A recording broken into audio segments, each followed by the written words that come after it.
So today we're going to talk about last night's episode of Once Upon a Time, and as a Captain Swan shipper, you guys, last night was fantastic. So I've been shipping these two basically since they met on the show. So last night was completely and totally epic.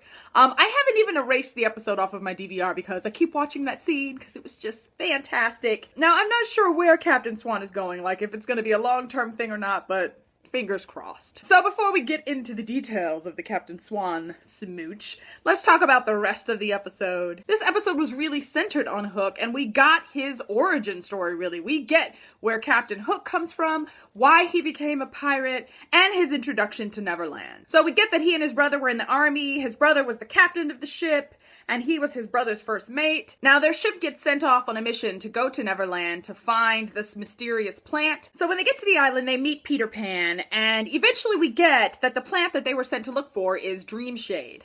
They've been told that it's this miraculous plant that can heal any wound, but Peter Pan lets them know, look, you've been lied to. The plant you're here to find is actually poisonous. The more and more we see of Peter Pan, you guys, the more we get just how good he is at planting the seeds of dissent. That is what he does.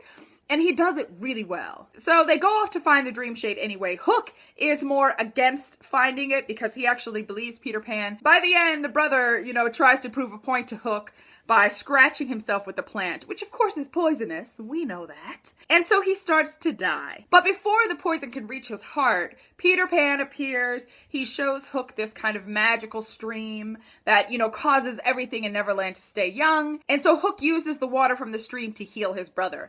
The kicker is, though, if you use the water to get healed, you can't leave Neverland. Because later in the episode, when they decide to leave Neverland, his brother drops dead. Now, flashback to the present, of course, Hook is thinking about David because David's on his last leg. He's got hours to live. And so Hook basically comes up with this lie to make David go on this journey with him up to the top of this mountain called, Dead Man's Peak or something like that. Once they get up there, he tells him the truth. I didn't bring you here to find, something that's going to help us off the island.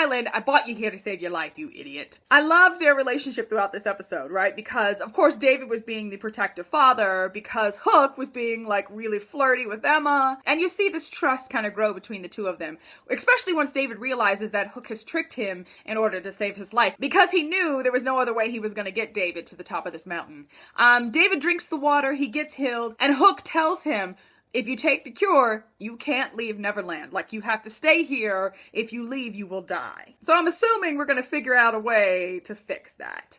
Meanwhile, back in the camp, you've got Mary Margaret and Emma and Regina, and they've decided that they need to get a message to Henry. They've decided they need to give him some hope that they're there and that they're coming for him so that he doesn't fall for Peter Pan's lost boy business, which of course we have seen that Henry is falling for more and more. Eventually, they do things Regina's way, so they catch themselves a lost boy. She takes his heart out. So when he goes back to the camp, he goes to Henry, and Regina, really controls him and tells him what to say. And then also there's some magical mirror. So they give the boy one side of the mirror to give to Henry so that he can actually see them. And he thinks it's a trick at first, but they're reassuring him look, no, we're here. We're coming to find you. Don't give up hope. Okay, so no more messing around. Let's talk about the best part of this episode.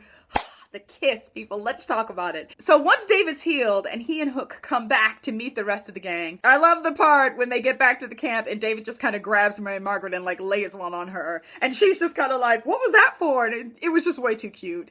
David then kind of tells everybody that Hook saved his life, but he doesn't really elaborate. He just kind of gives Hook the credit for doing something good. And then Emma and Hook find themselves alone, and before you know it, they are locking lips. And it was pretty darn passionate, people. It wasn't any little peck on the cheek or anything like that. It was pretty fiery, and I was appreciating that.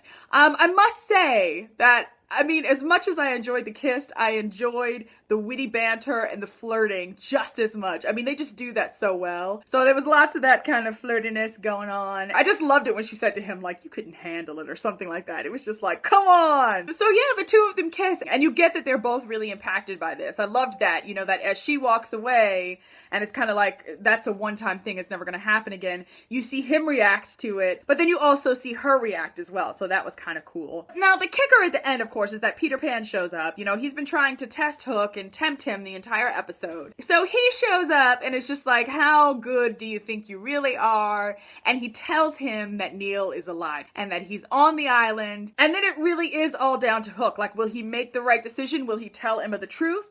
Or will he hide that information because he feels this kind of thing growing between the two of them that he's afraid will stop if Neil shows up, which of course it would. It's a conundrum is what it is, right? Because I want there to be more Hook and Emma. You guys know that I don't feel the Emma and Neil thing. Like, I don't get it at all. I don't feel anything there at all. So it's like, I'm happy he's alive because Henry will be excited, but I don't really care in terms of him and Emma. I mean, part of me wants Hook to do the right thing, right? Because you know when she does find out, because she will, because they always do, you know that she's going to be really upset and feel really betrayed. And that would be bad. So, I don't know. Part of me hopes he does the right thing and their secret passion, you know, overtakes them anyway. Have I mentioned how much I've been loving season 3 of Once Upon a Time? I mean, like, every single episode this season has been just great, and I am excited to see what is ahead for us.